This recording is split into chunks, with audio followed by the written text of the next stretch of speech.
Hello everyone, it is September 6th and I just wanted to update you all. Thank you so much for your messages wondering where I am and hoping that I'm okay. I am okay. I did extend my medications an extra week just to give them a chance, give anything happening a chance to see if this pregnancy would rebound.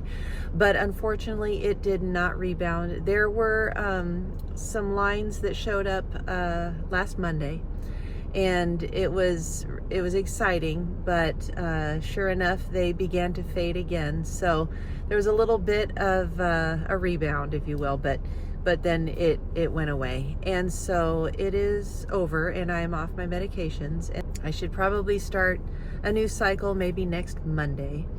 And this next cycle is going to be different because it is going to be all natural. They want another $100 consultation to talk about whatever they want to talk about, to give me another letrozole prescription. And I really don't want to do this anymore, at least not stay on letrozole indefinitely. I've been on it far too long as it is. I'm very interested to see what my body would do naturally.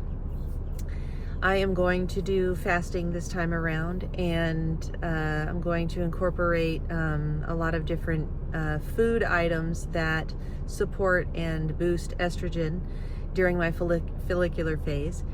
And I'm going to map out a fasting schedule for my follicular phase as well, so that when I am eating everything that supports estrogen. So anyway, I'm going to be doing that, and if things don't look good on an ovulation predictor kit, I am not going to inseminate. I'm not going to throw away the $280 that it takes to try to get pregnant with my donor. I messaged him and told him that I would like to try one last time, and I even told him about not being on letrozole this time around. And so I may or may not get to inseminate. But it's kind of like, this is kind of like the experiment of all time for me, to go back to all natural and see, can I get my perimenopausal body to function in a normal way one last time? So that will be very interesting. I'm actually kind of looking forward to it. So, you know, the letrozole was great because it made my ovulation predictable. Whenever I took my last set of pills and I was on 10 milligrams, I would ovulate on day 3 after the last set of pills. So this is now going to be very much old school, trying to use an ovulation predictor kit and temperatures. So my temperatures are still very reliable when it comes to ovulation, so I can still try to do temperatures. And if temperatures and ovulation kits are working well together, I might be able to inseminate. And I can also count on the fact, or hope for the fact, that sperm do live for at least 5 days in the reproductive system. I do lose a day though of life with the sperm from the donor, because 24 hours is taken up through the shipping process. So that would really leave me 4 good days to get pregnant from that. And so, you know, that is a possibility. If I start to see high levels on an ovulation kit around day 8 or 9, I could go ahead and inseminate on day 10 and hope for the best. So that is something that could also be a possibility. Anyway, I am on the egg donor wait list, and I checked again and I am still number 8. It's been 2 months and it has gone nowhere.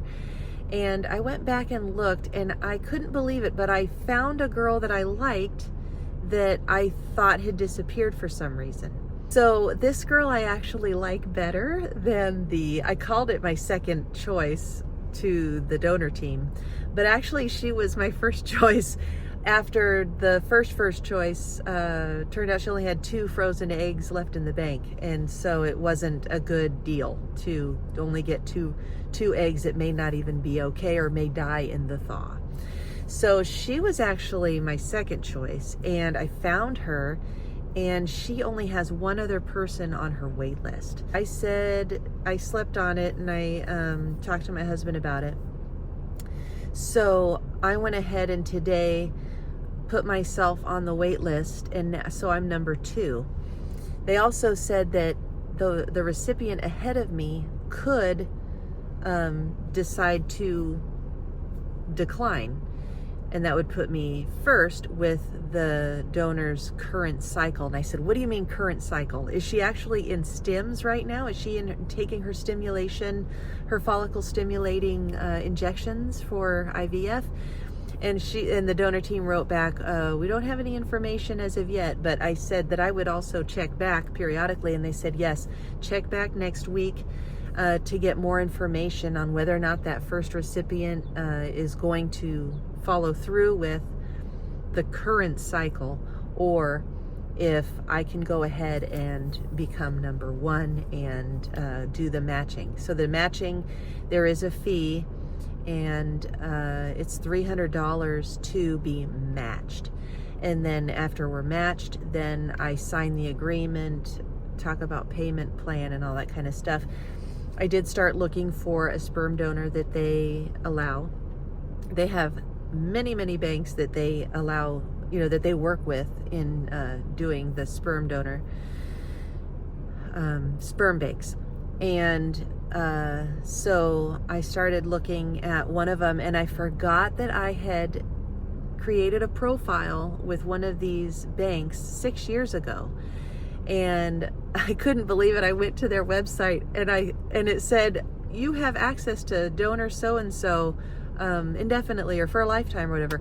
I thought, what? And I had already, before I found the cryobank that I got my daughter's donor's sperm from, I had gone to this one, so I couldn't believe that. So, but anyway, but I still think I'm gonna go ahead and see what Seattle Sperm Bank has to offer. They're a tiny bit cheaper, but you do have to pay like $100 just to look at adult photos, but it could be worth the money to go ahead and make sure that I like the donor that I'm choosing, and to have an adult photo would be awesome. So I would want, to be able to see the adult picture of the sperm donor I choose. Much like the donor I have now. I know what he looks like as an adult man. So anyway, it's exciting, and I'm looking forward to this, and it's exciting to do an IVF round to get the reports of how many fertilized, how many made it to day 5, how many are genetically normal, when can I transfer.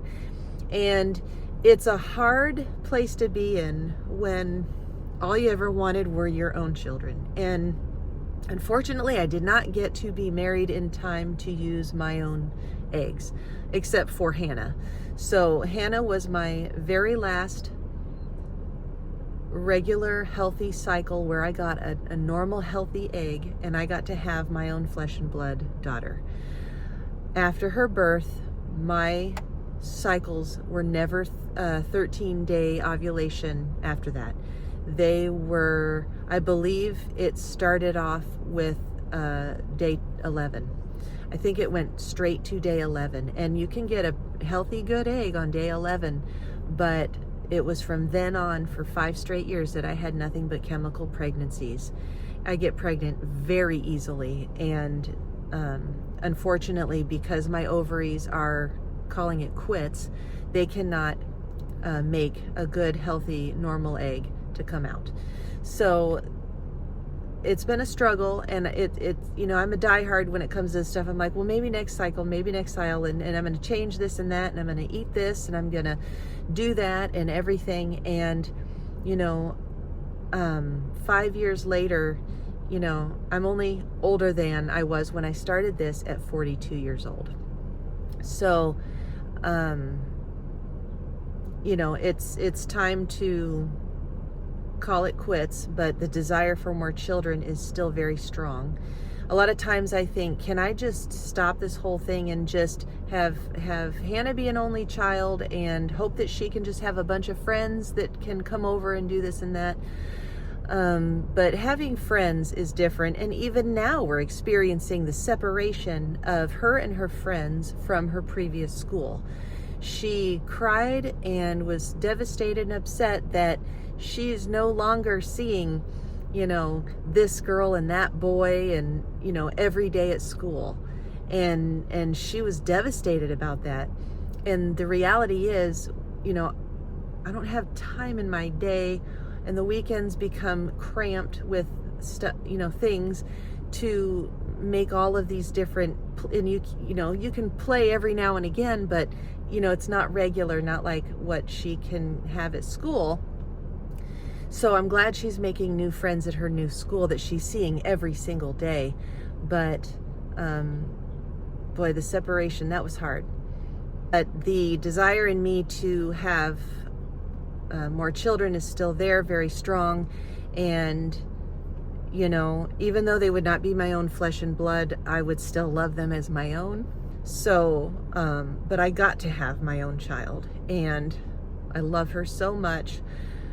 And, but she needs brothers and sisters, and I just want her to have them. And there's all kinds of types of scenarios and situations where you could argue this all day long, and I don't want to argue this all day long. I would like my daughter to have brothers and sisters. I am most likely going to do this. Like I said, I'm going to try a natural cycle, see what happens. There's no guarantee that I will be able to inseminate based on what happens with the cycle, but it would be nice to try just one last time. I'm hoping everything goes well and I get a miracle with this natural cycle, but if not, I'm looking forward to seeing what happens with this egg donor that I actually am really happy that she only has one recipient, and she was actually my choice above the one who I'm on the waiting list for number 8. So that was really exciting. So again, no, this would not be my flesh and blood, but I would love the children as my own, and I would get to I would get to carry them and give birth to them, and that would be really special. So anyway, that's it for this update. I hope all of you are doing well, and I look forward to seeing you in the next video. Bye.